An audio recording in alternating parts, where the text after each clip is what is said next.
तक की बड़ी कार्रवाई, 550 पैकेट अवैध धान जब्त, 15 घंटे की रफ्तार, रोमांच भरी कार्रवाई से तस्करों में हड़कंप। नमस्कार, मैं घनश्याम यादव और आप देख रहे हैं बीकेएम।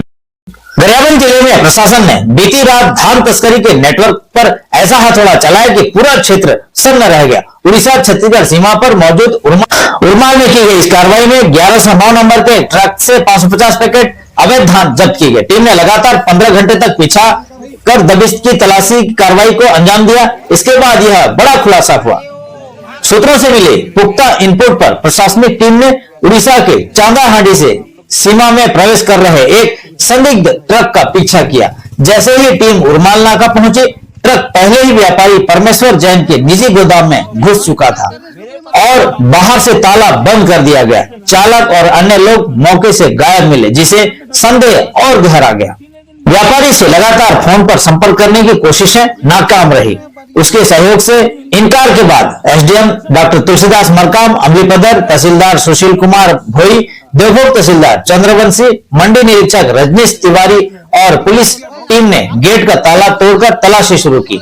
ट्रक के अंदर 550 पैकेट अवैध धान मिला। इसके अलावा टीम ने पास की दीवार तोड़कर जुड़े दूसरे गोदाम में भी दबिश दी, जहां 70 पैकेट धान डंप अवस्था में मिला।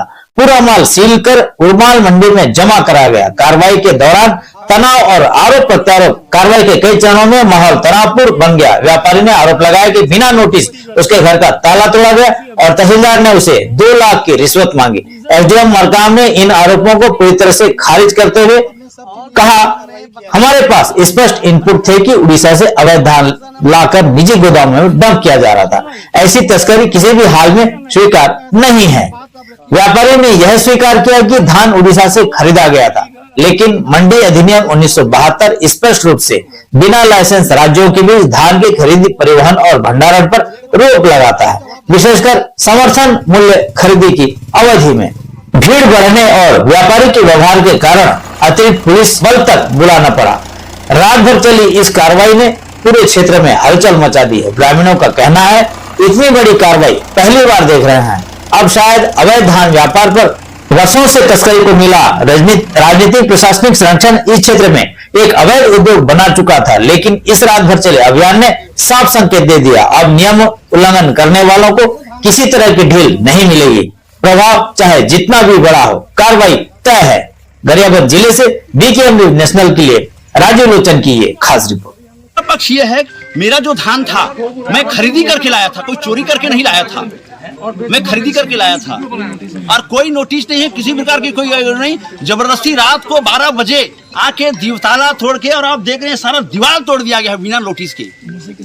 मुझसे किसी प्रकार की कोई पूछताछ नहीं, कोई मेरे को नोटिस नहीं, कोई राइटिंग में नहीं, कुछ भी नहीं। मेरे को गुना बुलाए ये लोग रात को 12 बजे 11 बजे ताला तोड़ के, दीवार को तोड़ करके आप देख सक रहे हैं। आपके ऊपर आरोप है कि आप सरकारी जमीन में मकान बनाए हो, जिसलिए उसको तोड़ा गया। ऐसा कौन बोलता है? ऐसा क्या प्रूफ है? सरकारी जमीन है, अगर है तो लीगल कार्रवाई होगी, अगर मैं गलत हूँ तो लीगल कार्रवाई होगी। नहीं, और कुछ पत्रकार का भी आरोप है कि वो ड्राइवर जो ये गाड़ी चला रहा था जी, वो गाड़ी दबाने की भी कोशिश की। देखो, गाड़ी में नहीं चला रहा था, उसके बारे में मैं इतना जानता हूँ कि धान मेरा है और मैं खरीद के लाया था, अपने गोडाउन में रखा था, अपना मैं दान देने के लिए लाया था धान को। कहाँ से लाए थे? मैं उड़ीसा से खरीद करके लाया था।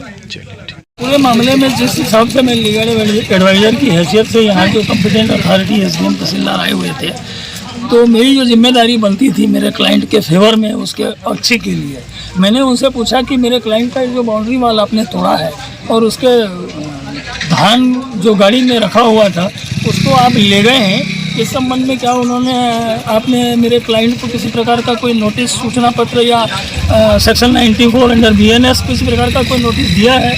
यदि दिया है तो मैं उनका कानूनी एडवाइज़र हूँ और मुझे दिखाने में कोई कानूनी बाध्यता नहीं है, लेकिन उन्होंने मुझे नहीं दिखाया। इससे ये साफ पता चलता है कि उन्होंने मेरे क्लाइंट को किसी प्रकार का कोई नोटिस इशू नहीं किया है, अंडर सेक्शन 94 भी इशू नहीं किया है। दीवार तोड़ने के संबंध में मैंने उनसे पूछा था किसी प्रकार का कोई सर्च वारंट है, दीवार तोड़ने का किसी कंपिटेंट कोर्ट का कोई आदेश है, तो उन्होंने कोई आदेश नहीं दिखाया। अगर होता तो दिखा सकते थे, क्योंकि दिखाने में कोई कानूनी बाध्यता नहीं थी। नहीं दिखाए हैं, इसका मतलब सीधा सीधा पता चल रहा है कि इन्होंने कोई कागजी कार्रवाई नहीं की है और सीधे आके दीवार को तोड़ा और धान को ले गए हैं। सीधा सीधा ये दादागिरी है और चोरी का मामला बनता है, दिन दहाड़े गाली खलवाने का ना लूट का मामला बनता है। इसमें हमें जानकारी मिला था कि उड़ीसा से अवैध धान छत्तीसगढ़ में लाया जा रहा है।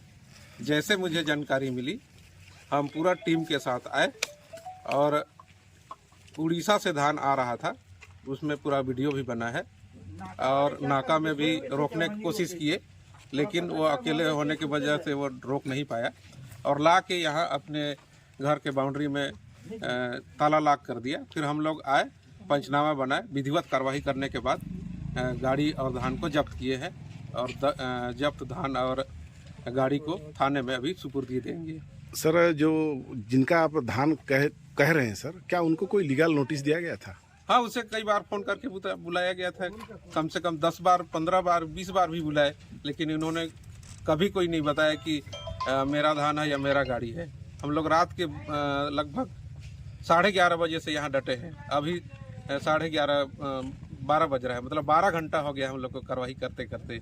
चाबी नहीं मिलने की वजह से ना कार्रवाई में विलम्ब हुआ, लेकिन हम लोग कार्रवाई कर रहे हैं और थाने में ले के सुपुर्दी देंगे और जो मंडी अधिनियम के तहत कार्रवाई करेंगे। सर, उनका आरोप भी है कि आप उनको बिना बताए उनका दीवार को तोड़ के घर में घुस के कार्रवाई की। शासकीय जमीन है, शासकीय जमीन में अतिक्रमण किए हुए थे और इसको गाड़ी को ले जाना था, इसलिए रास्ता बनाना भी जरूरी था।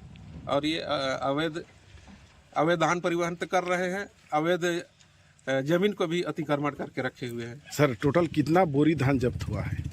लगभग 500 से ऊपर धान जब्त किए हैं। सर, अगर धान उड़ीसा सीमा से अगर इधर आ रहा था सर, बीच में नाका भी आता है सर, नाका का क्या हाल है सर? और आप आने वाले दिनों में जो भी धान का तस्करी कर रहे हैं उनको आप क्या संदेश देना चाहेंगे? उसमें हम लोग कड़ी से कड़ी निगरानी करेंगे और इसी प्रकार के जो भी अवैध तस्कर है उसमें बख्शा नहीं जाएगा, कठोर से कठोर कार्रवाई किया जाएगा। FIR भी दर्ज करेंगे, अंदर भी करवाएंगे। ठीक है, धन्यवाद।